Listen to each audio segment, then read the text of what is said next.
Joining us now on the show, Vivek Sharma, Senior Director at Crisil Infrastructure Advisory. Also with us, Ashok Khurana, Director, General Association of Power Producers. Gentlemen, appreciate you joining us here. Mr. Khurana, let me start by asking you, and we spoke about this morning because the Power Minister, when he spoke exclusively to CNBC TV18 on Friday, had given us an indication of what we should expect from the Prime Minister today. How different is the Saubhagya Sahaj Yojana from the current programs addressing rural electrification? See, all of the electrification schemes were providing supporting infrastructure to reach, say, villages, peri-urban areas, urban areas, strengthening of distribution wire system, transmission wire system. But there is no scheme directly for last mile connectivity to households. Therefore, you found that all this work being done through Deen Dayal Upadhyaya Yojana, IRDP and all. Finally, the household did not get connected, and we had about quarter of population without access to power. This scheme now actually aims at last mile connectivity.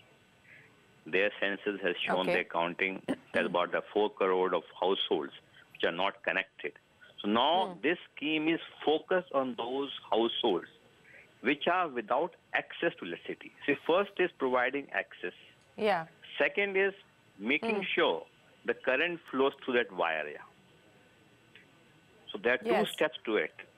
Now, if you're getting the first step done, the second is equally important, especially for those who already have access.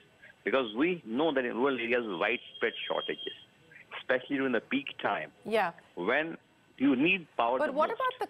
What about the cost of power, Mr. Khurana? Because, you know, I'm looking at the details of this scheme. While the total outlay is 16,320 crores, it doesn't really give us a sense of the cost when it comes to power itself is concerned. I would imagine that there is going to be some kind of subsidization there.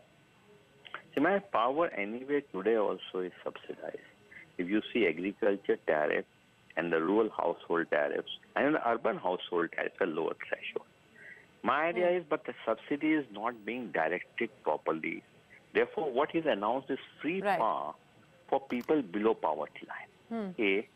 And then secondly, you can have a lifeline tariff for those whose consumption is around 50 to 60 units per month. Above that, all should pay the cost. That means they have crossed the threshold of poverty when they need to be subsidized.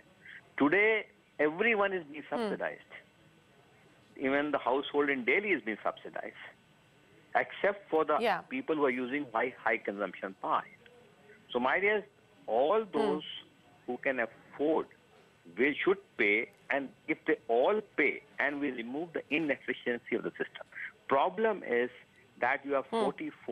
J&K showing 61% losses. Now, no system can survive if you have a leakages around 30 to 40%.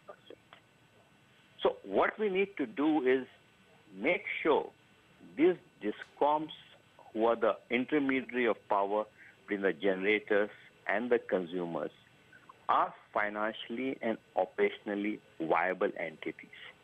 So targets we fix for them. Unfortunately, we fix targets. But once we come to fixing tariff, we do not take the target into consideration.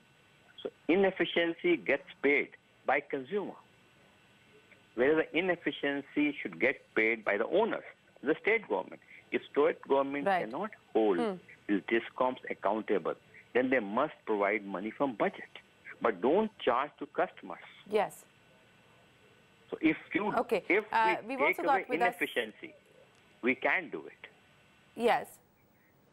All right. We've also got with us Vivek Sharma from Crisil. Vivek, you know, we were just talking about tariff, and I'm looking at the details of this scheme. The beneficiaries for free electricity connections would be identified using the socio-economic and caste census of 2011. However, unelectrified households not covered under the SECC data would also be provided electricity connections under the scheme on the payment of 500 rupees, which will be recovered by discoms in 10 installments through electricity bills. So in terms of viability, you know, what do you make of the scheme that's been announced by the government today? Okay, you know, I will just continue what Mr. Khurana just mentioned. that for the first part, this scheme provides the connection to the unconnected, that to the last mile, that is done. But I think the key challenge which need to be addressed is how the power supply to these consumers will be actually recovered through tariff or other mechanism. Currently, the excess is one part, but supplying even a unit to each household, especially in rural areas or a far-fetched area, the cost of supply is anywhere between 7 to 10 rupees depending on the distance. Whereas the cost recovery which you get from these consumers is very low. So I think the key challenge now lies on the tariff, the way we approach that, as well as the other option of, say, direct benefit transfer that could be explored, or even for that matter, how we address the subsidy level, which is actually not required for many consumers, including, as I just mentioned about Delhi, for example. They're mostly the urban consumers, they don't need subsidy. So a lot of targeted subsidy need to come as a second step to achieve actual power supply to all, and I would say 24/7 to all. So the tariff viability, yes, will remain a concern Khurana, for supplying power to them for 24/7. Yeah. Mr. Khurana, let me come back to you in terms of, the state of discoms themselves. Now, we've seen the Uday scheme in operation. While the debt may have moved from the discoms onto the state's balance sheet, the question still of power for all will come down to the viability of the discom itself. So, given the fact that we haven't been able to really weed out the inefficiencies in the system, you were talking about the TND losses across states, tariff continues to be a political issue. How confident do you feel about the implementation of this on the ground? So I always have said that the distribution reforms is neither a function of technology nor a function of money. It's a function of sustained political will. If CM of the state decides that he needs to reform his power sector, even in a state like UP, it won't take more than 3 years. In smaller states, it may take less time. But there has to be sustained political will to reform the sector. And you have necessary technology to ensure that you are able to account for every unit. Power is arithmetic. You can account for every unit flowing out of generator and reaching the last mile over there. By smart metering, you can even have the measurement of meter through satellites. There's so much technology. You need only political will that power sector would be reformed, and you will not let the vested interest interfere in the efficient working of sector. And luckily today, we have crossed the situation of scarcity. Yes.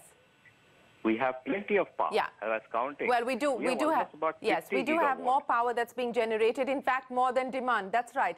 Well, gentlemen, appreciate you joining us here on CNBC TV18. Ashok, Khurana and Vivek Sharma of